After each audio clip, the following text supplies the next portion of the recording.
How's everyone doing tonight?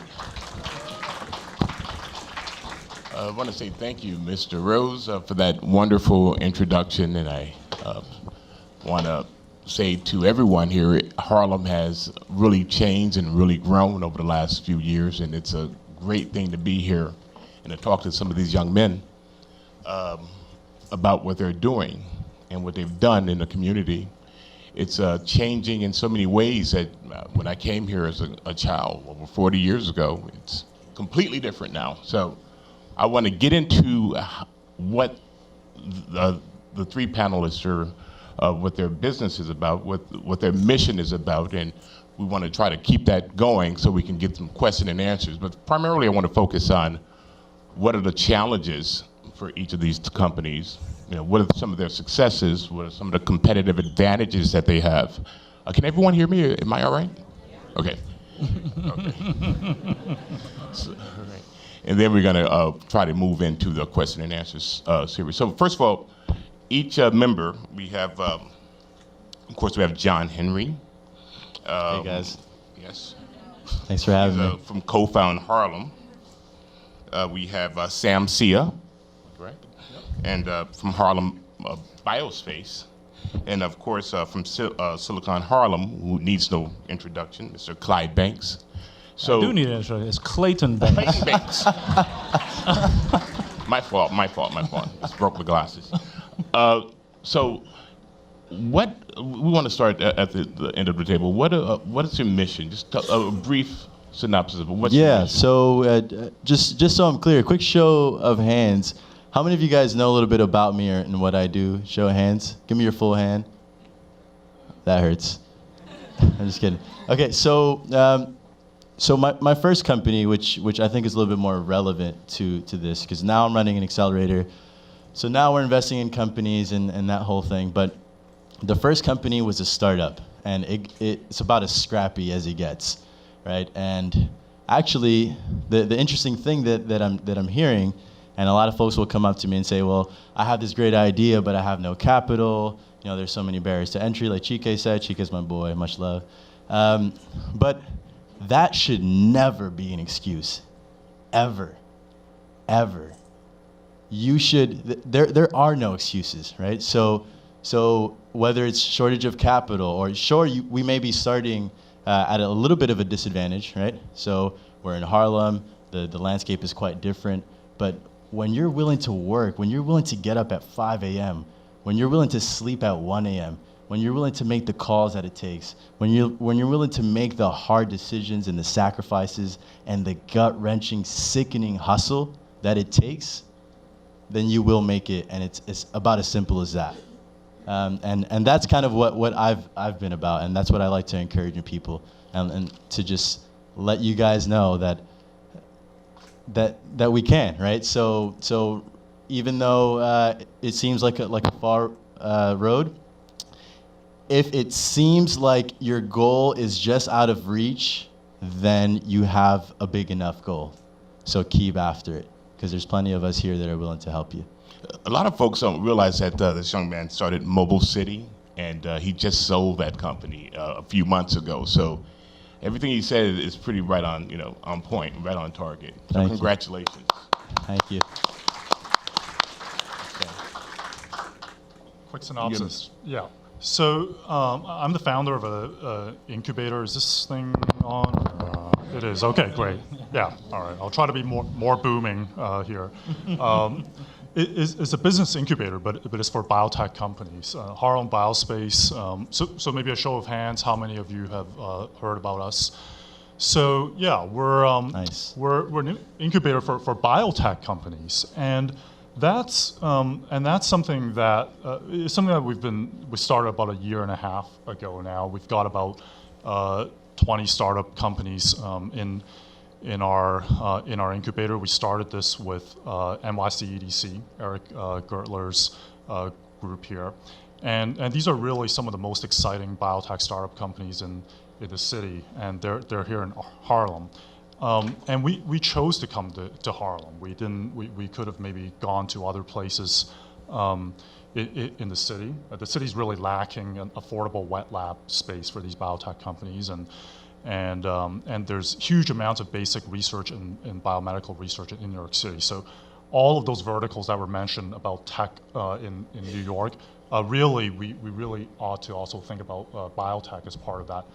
In terms of basic research dollars, New York City is number 2 in the country, behind Boston, for basic biomedical research. And so really, there should be a thriving biotech industry here.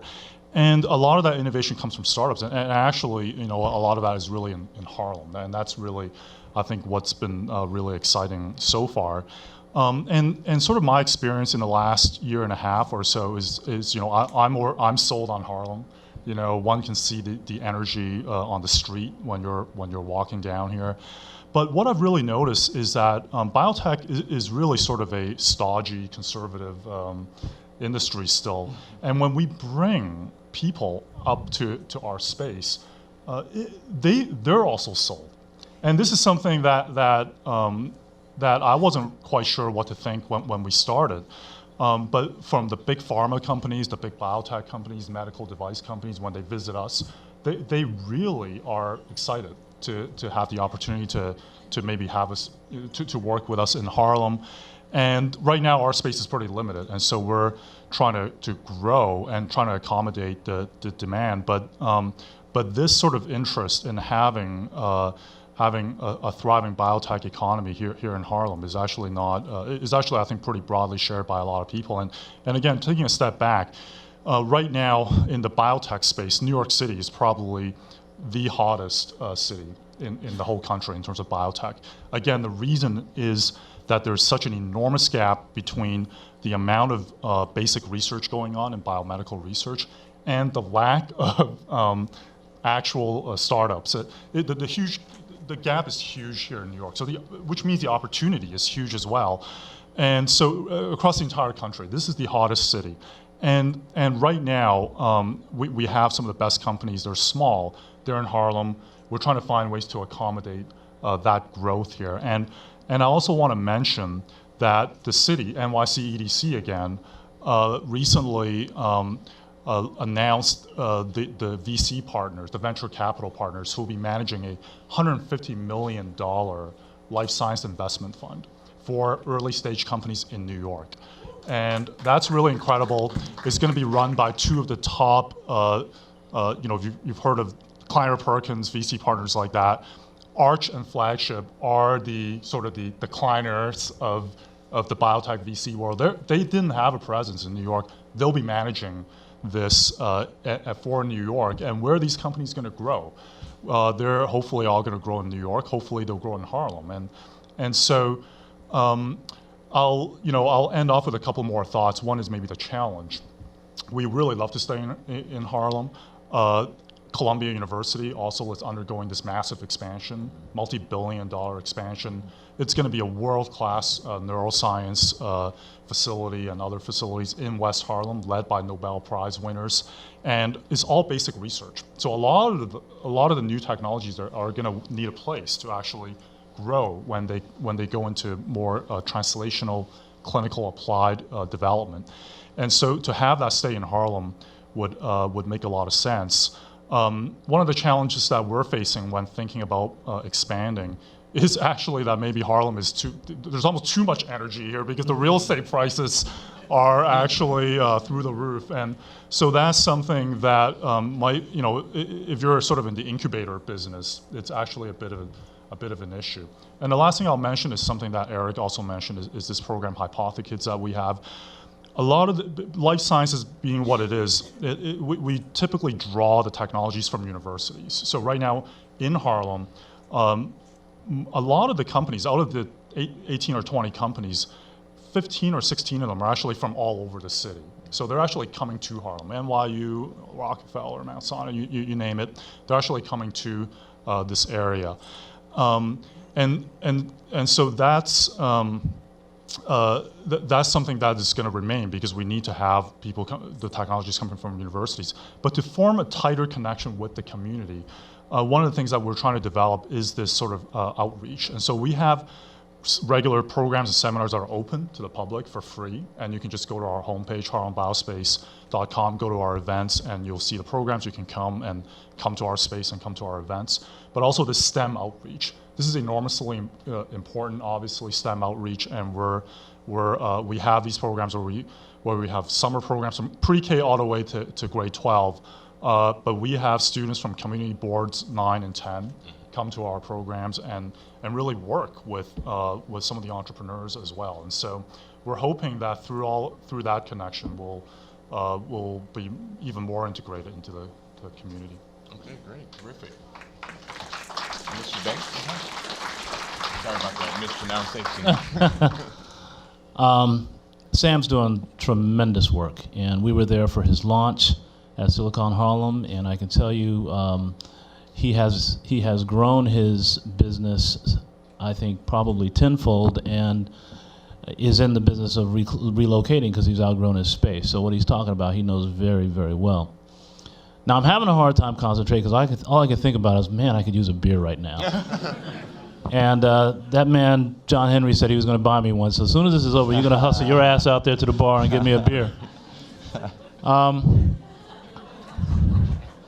So I've started, I think, 4 businesses, and that's after a very successful corporate career. I had a corporate career in entertainment, working for Showtime and Comedy Central, and et cetera. But my first real taste of startup was with a brand new network, a channel that we called Sega Channel. And I can tell you, as it took a lot of work, as you mentioned, John Henry, but here was the interesting news. We raised $30 million. So $30 million with a lot of work, that's a lot more fun. So we don't want to think small. If you have an idea, don't think small, think big. A friend of mine just got $75 million before he's turned to revenue, any revenue right now. He just got $75 million in investment. An online network, really? But he worked it out. He thought big. He went out and hit the VCs and raised $75 million. And he's a hard-working dude. There's no question about it. He's going to be very successful, but nice long runway. So my first one, Sega Channel, we raised a lot of money. We were out there. You know, when you have that kind of money, you get great press coverage. And we at Silicon Harlem get great press coverage without 30 million, and we have a lot of people in this audience to thank for that, including yourself. So we thank you for following us, and Carrie over there, who's put us on television with her, and others in the audience. So we understand the value of PR, but for Sega Channel, one of the things we got caught up on was technology. We actually, although we had a migration strategy for our technology, the problem was that the people that gave us the $30 million started thinking about the world differently. And they wanted to go different ways with their digital strategies and no longer wanted to be partners. We had 3 partners that invested in us, Comcast, Time Warner, and Sega. And this was right when the internet came out, so they all decided they wanted to develop internet strategies. And we were their only digital play at the time, and they didn't want to share secrets. So they dried up our money, and we moved on. So it was a lot of fun. We worked very hard. It was, we're up on the 37th floor on 1633 Broadway, overlooking New York City. It was fabulous when you got $30 million. My second startup, and after coming from a corporate career that was paying a lot of money and a startup that had that kind of resource, I was always feeling like, man, I'm good. So when I started my second startup, which was Ember Media, which is still actually operating, I started it on my own dime, foolishly in a lot of ways, but with the same sort of energy. Started very difficult, in difficult times, because this was right when the first internet boom happened. So I happened to start at the wrong time, but we survived that downturn. And within 9 months, I had $1 million check sitting on my desk, which I had never seen before. So I was like, wow, this is cool. And American Express had invested $1 million in what we were doing, essentially. So I was really, within 9 months it was gone, but it was a lot of fun to have for a second. So you don't want to underestimate what you can do with your talent, and I was able to use my talent to grow my business, and it still exists to this day. And we've been able to hire people. We've had people create their futures under my company. Having a 401k was one of my greatest moments with my company, to be offered my employees a 401k. I thought that was a lot of fun to do, and watch people grow and get married and have families. It's just a lot of fun to see that as a business owner. So I care a lot more about those type of things than just running around and talking about my business. I really felt really great that people could build a life around what we were doing. I got inspired by my television background to get into interactive television, so I started a third startup around interactive television, and one of my dear friends, Ben Irwin, and I hit the streets hard all over the country, and particularly in Colorado, to demonstrate the very first machine-to-machine communication using television. Filed the patent, ran out of money in terms of getting the patent done, and now everyone's using using their phones for remote controls. I was doing it in 2009 and 10. So there's a lot of lessons to be learned around those type of things, and plenty that I'll share once John Henry buys me my beer. But suffice to say that when I come to Silicon Harlem, Bruce and I don't think of it as a startup. We think of it already operating in full swing. And we get that power by having people involved with us. We don't look at ourselves as a singular item or a singular startup. We look at ourselves as connected to everyone that is looking at economic development in urban markets. Last night I was in Philly. We are creating a relationship with a very capable group in Philly that wants to start the Silicon Philly movement. Philly has the same similar issues that we have in other urban markets. Some of you might have read this article recently, actually yesterday, about 1.3 million black men missing. The New York Times did a great article on that Ben shared with me. 1.3 million black men missing. That means for every 100 black women, there's 83 black men. You can contrast that for every 100 white women, there are 99 white men. So there's an issue that we feel very passionate about, not just the fact that 1.3 million black men are missing, which causes all types of issues when families break down and crime goes up and hope gets lost. But most importantly, these are real communities. And we've got to figure out ways to make sure that they have hope and they can thrive. Because at the end of the day, urban markets are going to be the economic engines of this country. And when you think about Silicon Valley, which often gets quoted and talked about, it's more of a perception than anything else. If you've ever been out there, like I have, and worked out there, you know that there is actually there's crime there. There's actually poor people there. There's some people that don't have great Stanford educations. But they do a great job of making the perception that it's as soon as you get out of college, you better go to Silicon Valley. So Bruce and I decided it's important that we change the perception of Harlem. You could think back a few years when you would say to your friends, I live in Harlem, and they go, wow, are you gonna be safe up there? You okay? So we knew we had to change the perception of Harlem, and we change it in some ways with a simple branding strategy of Silicon Harlem. And all of a sudden, people say, what Silicon Harlem? Well, so does that have something to do with technology? So the first question isn't about crime anymore. And we can sit in a room like this and have like-minded people that can move not only this community forward, but all of New York City, as Eric Gertler referred to.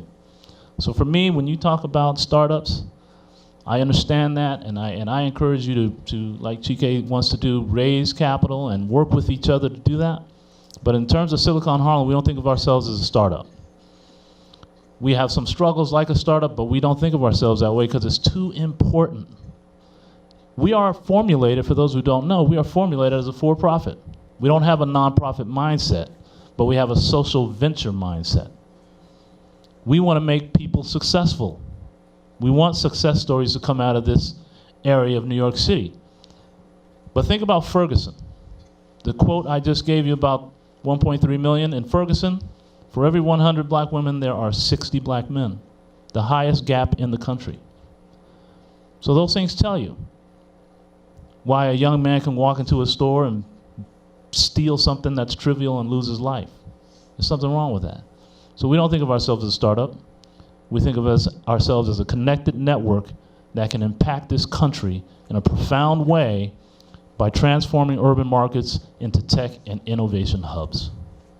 Terrific. Terrific, excellent. With a show of hands, how many people in this audience are entrepreneurs? Nice. Wow, that's like 70%. How many people want to be entrepreneurs? Oh, that's great. Now, this is your audience. And how many people live in Harlem or around Harlem in this area, uptown, midtown, this is Manhattan, right? This is your audience. What would you say to your audience now about some of the challenges they would face when starting up a company? And what some of those challenges are, particularly for Harlem or for Manhattan, what have you? And how do you overcome them? And we're gonna keep these answers short, but in terms of finance, in terms of space, I mean, Mr. Rose and his colleagues covered spatial issues and some of the things that they worked out that they can help different entrepreneurs. But being on the ground, with your boots on the ground, what would you say to this audience? This is what you do, this is how you start, and this is how you finish. These are some of the challenges that you're going to expect. I'll take that, but I'm going to spin that question just a slight bit, and I'm going to talk about the opportunities here in Harlem, because so my first company was pretty much Uber, but for home services. So we did on-demand dry cleaning, housekeeping, and dog walking. And what we found in Harlem was a great place to build a model. So when you're talking about venture capital money and angels and what have you, they're not interested in investing in small businesses, right? They're looking for the thing that's gonna make $200 million in 5 years. So they're looking for scalable models. And with that said, we saw Harlem as the perfect place to build a model. So it's culturally rich, there's style, and at the same time, for better or worse, it's gentrifying. There's a lot of investments being made in the area, and so when you talk about starting a company, and all you really need is what they call the MVP, which is the minimum viable product. So all you need to do is create something. It can be clunky as hell, doesn't even matter, and all you have to do is bring it to someone with the big bucks and get them to buy into your vision. So in terms of the opportunities that we saw here, I mean, there's no place in New York City that I've seen yet that has such a tight fabric of community here. Wow. Right, so all the local businesses know all the local businesses. There's a great organization here called Harlem Park to Park, which is pretty much just an alliance of all the top businesses in the area. And do you know how helpful that was for Mobile City to just reach one person and then all of a sudden have access to every single audience of every single restaurant in the area? So as an example, so you guys have something concrete to take away, when we were creating our marketing campaign, right, we thought, okay, dry cleaning isn't sexy, and it probably will never be. So how can we spin it so that it's kind of cool? So we created a campaign called Get Dirty Tonight.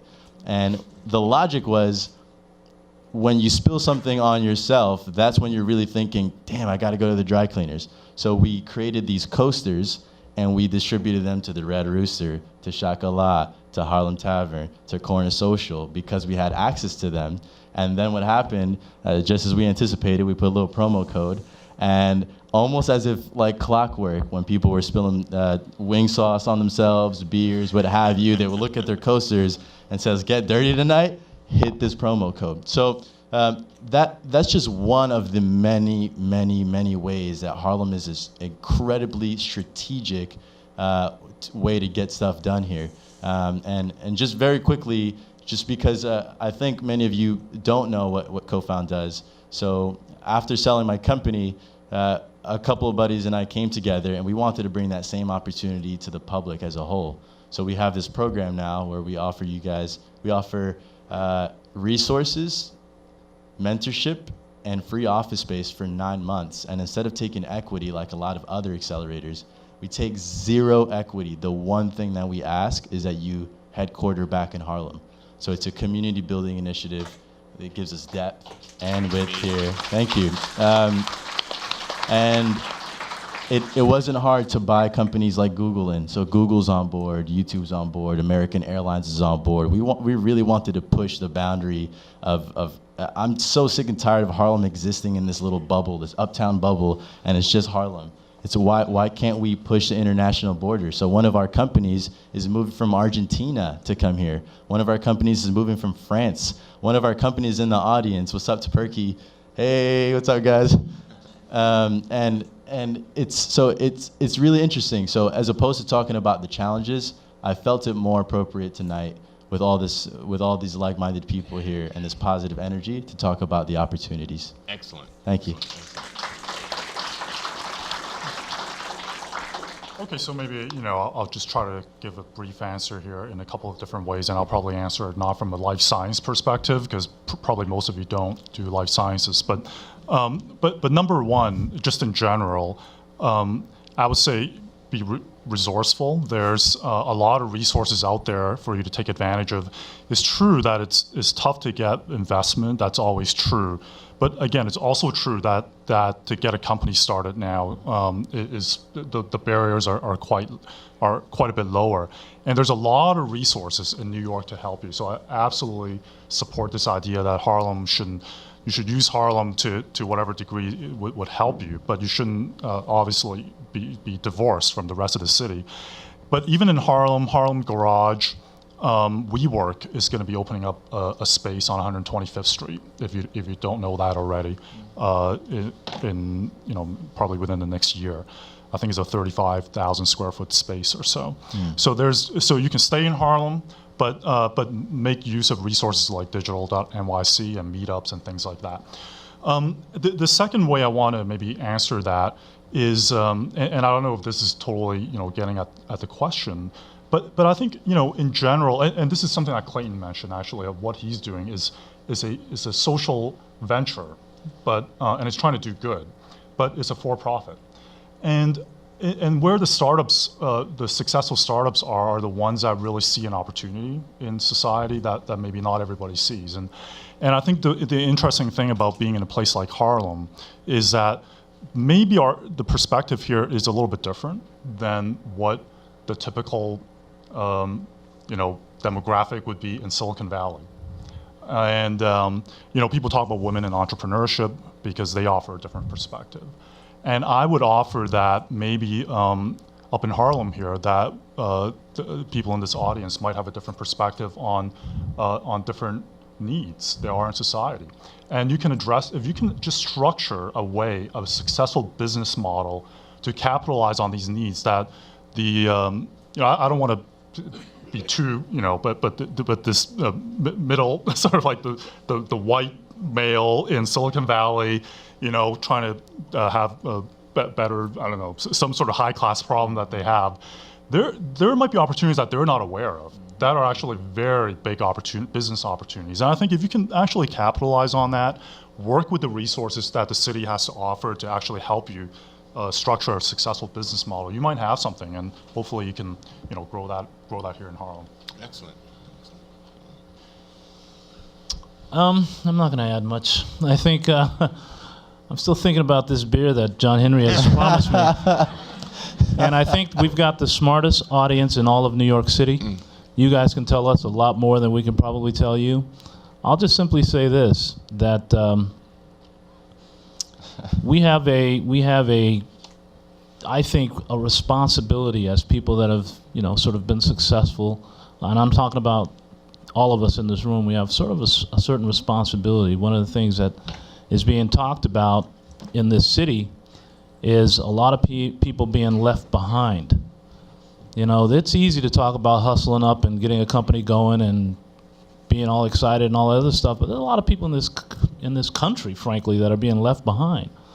So I guess I'm in a different phase of my life right now, which is I love having the things that I love to have, but at the same time, I'm very passionate about making sure that we have a country that can sustain itself with success based on the quality of life that we can provide people. I know this has nothing to do with the panel, but I'm just on my own thing right here. And we got a great challenge, but this is the greatest time in our lives. To me, you know, the internet is the greatest construct in mankind. There's no question about it that it is leveling the playing field. And technology is leading the way on everything. People in urban markets, in particular inner cities, and even more specifically African Americans, have known about cops killing people for a long time. And we've known they've gotten away with it for a long time. But that little device now that just sits there and goes, wait a minute, what's going on over here? Technology is changing the game. So this is more to us than how much money we can make. And we hope we can make money. That's why it's a social venture. But I'll rest easy every single night knowing that I've tried to keep my eye on the ball. And I think that's important for all of you who are out there trying to do the best work you can. I support that. And if there's nothing else you don't remember tonight that I say, that's not just a line, I mean this, is we've got to connect our networks. There's power in numbers. You might build your own little fiefdom and have some success for some level of time, but it will fade. And you're going to be looking to try to replicate that, but it won't work. The opportunity is to connect our networks. And I'm talking across the nation. If we can connect and share best practices and actually help each other and not necessarily tear each other down and create judgment and do this kind of weird stuff that we do that says, well, they're not doing anything, or I can do that better. If we can get out of that sort of mindset like they do in Silicon Valley, where the reason why we live in what's called a sharing economy is because we in the software business decided it was much better to just tell you what my code is than for me to sit up here and try to compete with you on it. Because we can all get rich doing that. And we've got to start putting that in our own mindset, that if we can connect with each other, the Bronx, the Queens, Brooklyn, Staten Island, Manhattan, let's create centers where we can connect with each other. One of the most important things that we have at our fingertips now in this era of our lives is data. Data tells it all. We got to start a pipeline of our young people in urban markets to become data scientists, for example. That's why I'm so proud to be on the COPIC, the Commission on Public Information and Communication, because if I can put the information in the hands of the community, it's not about us just having the ideas. It's about everyone having the ideas. When I worked with President Clinton, he used to say all the time, intelligence is distributed evenly everywhere. Opportunity and access is not. So this is our opportunity right now to make sure we provide that access. We got great people in this audience. We have the mayor's office represented. We have the state represented. We have city represented. We have young and seasoned. Everyone's in this room, and we need to make sure that we're connected. And connected around the idea that technology isn't about the device. It's not just about, even though we talk passionately about the broadband, it's the services that we can provide a senior. It's the services that we can provide someone with challenges. We can change the shift. We can shift the paradigm of what we believe is a good neighbor. We can lift that. So I'm passionate about that. We've got Jahan here, who's going to be running a radio station for us, so we're going to get this message out everywhere. I'm sorry for taking so much time, but I'm thirsty. I think we're done. Not yet. Well, he's telling me not yet. But I do want to thank Justin and everyone else. Yeah. I'm ready to conclude. Well, you know what? We want to try to open it up for a couple of one question, 1 or 2 questions. So Hit us up. here, please. Art. By the way, I'm on Twitter at John Henry Style. At John Henry Style. Drop me a tweet. I'm really active. Is it on? Yeah, Yes. yeah, we can hear you. Oh, hi. You mentioned something that triggered a thought. I read an article. I just got back from Austin to the big broadband conference down in Austin. Great conference, by the way, if you can ever get to it. But anyway, has to do with data centers and what can be done with data centers and how you have to have the right connectivity in order to really maximize it. Can you talk a little bit about that? Anybody? Yeah. I'll quickly talk about it. Data centers they're actually, I mean, listen, Google just spent $400 million open up or spread their data center up in Oregon. Data centers are the backbone of everything, and we ought to have a data center right here in Harlem. What it requires is power. You have to have power, you have to have the infrastructure, you know this stuff. And for any one of you who want to talk about this, Bruce and I are very focused on helping to open up a data center here in Harlem. We'd love to partner with anyone who's having interest in it. It's a boring subject. It's a very boring subject, right? It's a big room full of crazy looking machines. But those machines are making money while you sleep. And those machines can create jobs. So if you're interested in something like that and you're a wonky person like myself that loves that kind of talk, meet John Henry and myself up at the bar. Because that's where One more question. Last question. beer.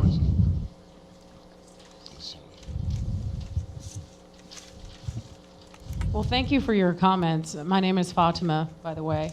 I actually have a comment, and I'm only bringing it up because it touches on what Sam was mentioning and a little bit about what you, Clayton, were mentioning around the issue of diversity in Silicon Valley or, Harlem and in the tech space. So my comment is really about, I'm happy to be at this event tonight because I want to see more diversity generally. And so I'm just going to mention that I've actually been analyzing and looking deeply at the issues of diversity within the tech space. And so I'm just mentioning it because I wrote an article, and I'm not saying this to do a shameless plug because I was going to be quiet, but it's only because of the comments that were made.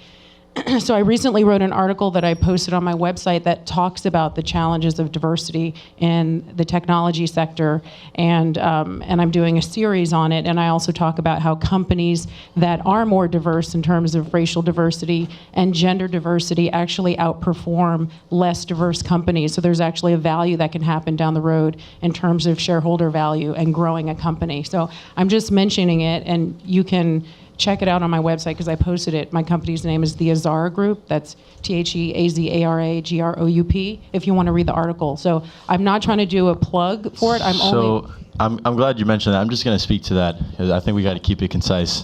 So when we look at diversity in the tech space, there's a lot of great organizations tackling that problem, such as yourself, such as Silicon. These guys have been huge. Adrisha, by the way, there's a young, powerful woman in this audience named Adrisha who works in the innovations department of the mayor's office, and she was just recently promoted. And I just want to give you my genuine, love and blessings for just representing everyone behind the scenes. A lot of people don't know the work that you put in, but I do, and I just want to say that thank you. So round of applause. But anyhow, so I just want. What's interesting about Cofound and the way that we perceive things is we're agnostic to race when it comes to innovation, right? So I feel like a lot of what has been stifling Harlem in terms of innovation is you gotta be black. Oh, it's black and this, and that's very important. And I feel like a lot of folks will disagree with me on this, and if that's the case, then so be it.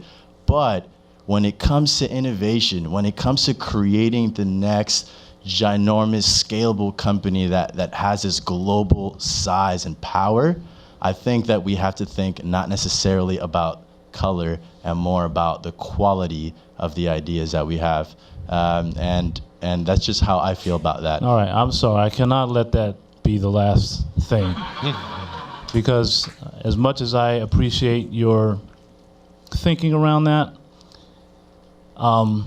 the fact of the matter is there is a lack of diversity.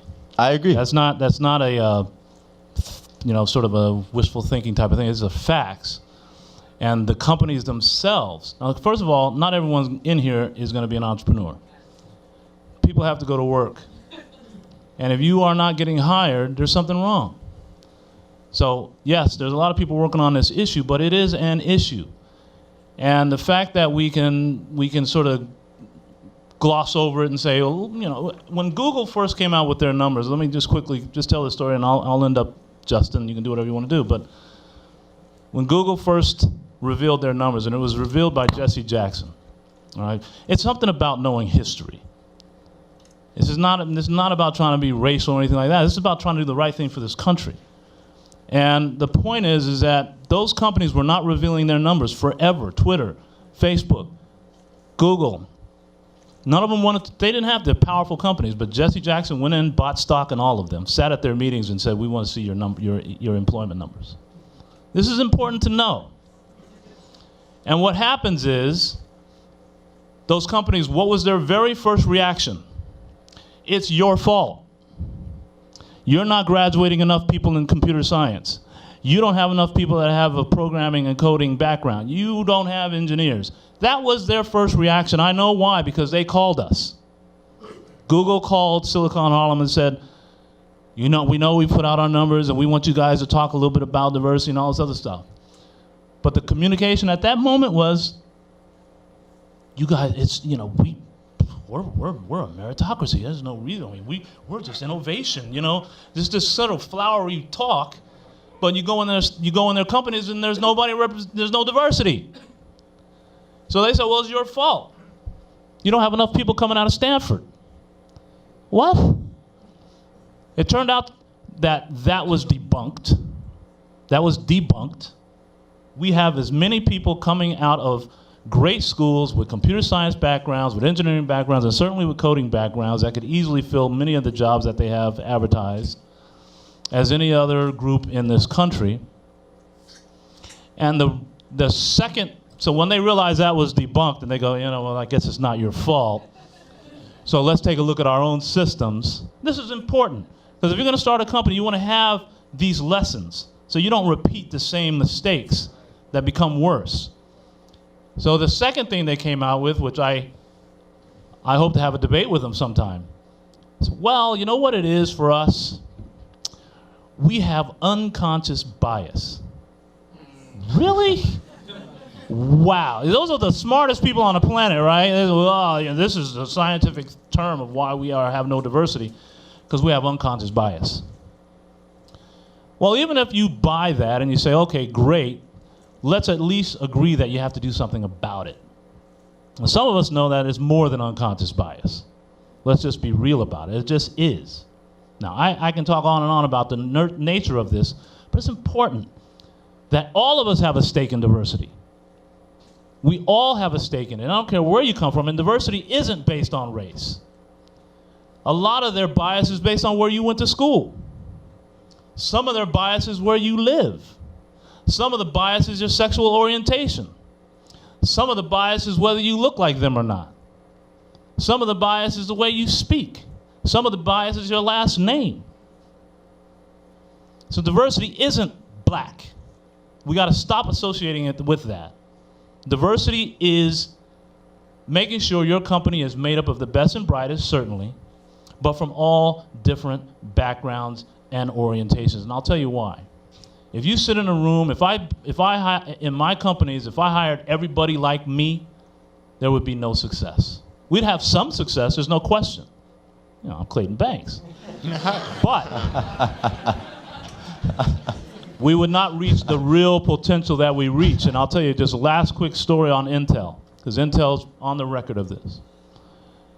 Intel, made up of white men. That's self-admitted. I'm not making this up. And they were trying to come up with a new way to charge cell phones, a way that you don't have to plug it in. Just set it on something to charge the phone.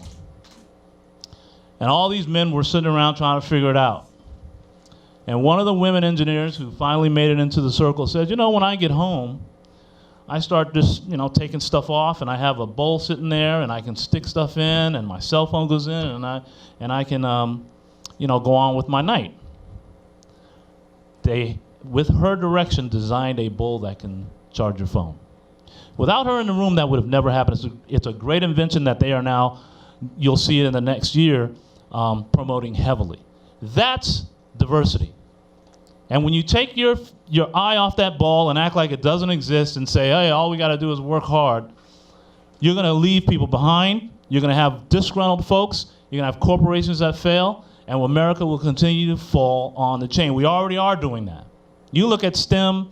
You look at where we are with innovation. You look at our broadband, as the FCC Commissioner talked about. We're not at the top like we were all these years. We floated down. So I just want to be clear about that. I mean, I appreciate everyone's perspective about this, but we have to be very mature about this. This is a deliberate thing. And we have to help each other make sure that we are fully engaged in every part of business, every part of government, all this stuff. It all works together. And as soon as we take our eye off the ball, and a lot of us do, especially when we have some success, all of a sudden I've made it, so I don't have to worry too much. I mean, luckily John's not like that. He's made it to some degree, and so he's trying to give back and trying to invest in the community. I applaud that. But please, always keep your eye on the ball of diversity. It is a huge issue, and no, I'm not a diversity practitioner necessarily, but I hope that every effort and everything that I do will result in fairness and equality for everybody. All right. All right. Time for beer. Awesome.